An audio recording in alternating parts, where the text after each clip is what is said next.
150 лет прошло со дня рождения человека, полностью поменявшего жизнь абхазского народа, великого абхазского просветителя, основоположника письменной литературы Абхазии Дмитрия Гулия. 2024 год объявлен годом Дмитрия Иосифовича. Без него трудно представить абхазский театр, литературу, историческую науку. В учебных заведениях республики проводятся вечера памяти патриарха. Студенты Абхазского государственного университета удивились своим рвением и любовью к творчеству писателя. С особым трепетом прочитали его всеми почитаемые стихотворения. Мы гордимся тобой, твои сыновья, словно воины в шлемах вздымаются главы белоснежных вершин над чертой бытия.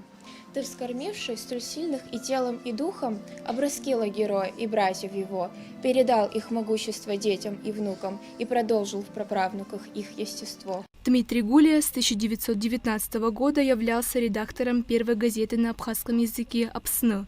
Газета получила разрешение на существование как литературное издание, однако быстро вышла за узкие рамки и стала общественно-политической. 27 февраля газете «Апсны» исполнилось 105 лет.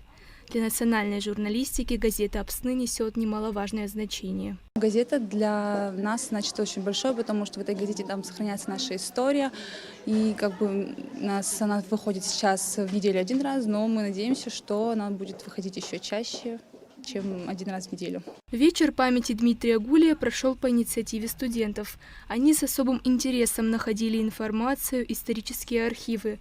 Атмосфера при подготовке царила очень душевная, поделился заведующий кафедрой журналистики АГУ Гурам Амкваб. Все, что они говорили это от всей души, а самое главное, все материалы, которыми они пользовались, они новое прочтение им дали с позиции сегодняшнего дня, с позиции их молодежи, рассмотрели доклады, которые сегодня произносили.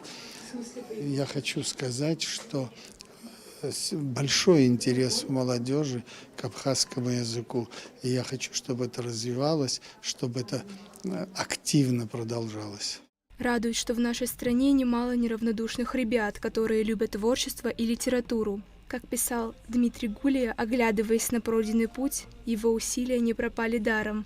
Абхазская литература живет и здравствует. Ульяна Рожкова, Камила Джопо, Абхазское телевидение.